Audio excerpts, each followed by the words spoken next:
bagian sistem endokrin.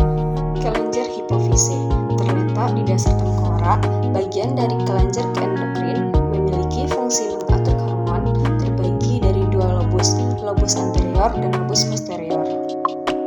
Kelenjar tiroid berada di depan leher, terdiri atas dua lobus yang terletak di sebelah kanan dan kiri trakea, diikat oleh sejaring jaringan tiroid yang disebut istimus tiroid.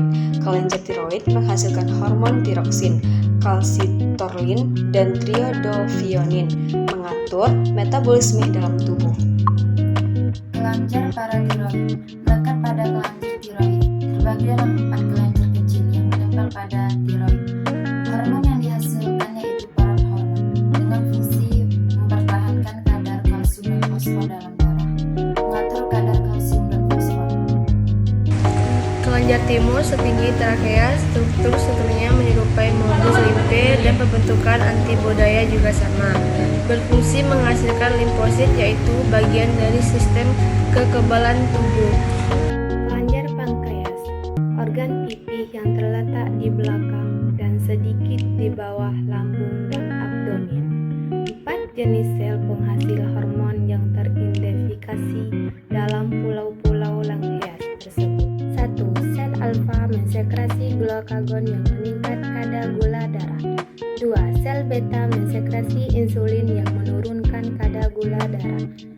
3. Sel delta mensekresi somatostatin atau hormon penghalang, hormon pertumbuhan yang menghambat sekresi glukagon dan insulin.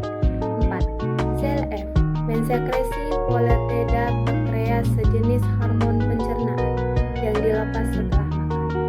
Kelenjar adrenal. Kelenjar ini merupakan sepasang kelenjar pipih kekuningan yang berbentuk piramida yang terletak di ujung atas ginjal. Kelenjar ini tampak seperti tutup pada ginjal. Setiap kelenjar memiliki korteks adrenal yang berwarna kuning di bagian luar dan medula adrenal berwarna coklat kemerahan di bagian dalam. Korteks adrenal berfungsi menghasilkan hormon-hormon steroid yang penting untuk metabolisme, tekanan darah, dan hormon kelamin. Selanjutnya, medula adrenal berfungsi menghasilkan hormon untuk menghadapi stres atau bahaya. Kelenjar kelamin terbagi menjadi dua, yaitu testis dan ovarium. Testis menghasilkan testosteron yang berfungsi mempertahankan proses pembentukan sperma. Ovarium menghasilkan estrogen dan progesteron, di mana estrogen yaitu hormon untuk mempertahankan pembentukan ovum dan ciri-ciri kelamin sekunder, sedangkan progesteron yaitu hormon yang mengatur pembentukan plasenta dan produksi air susu.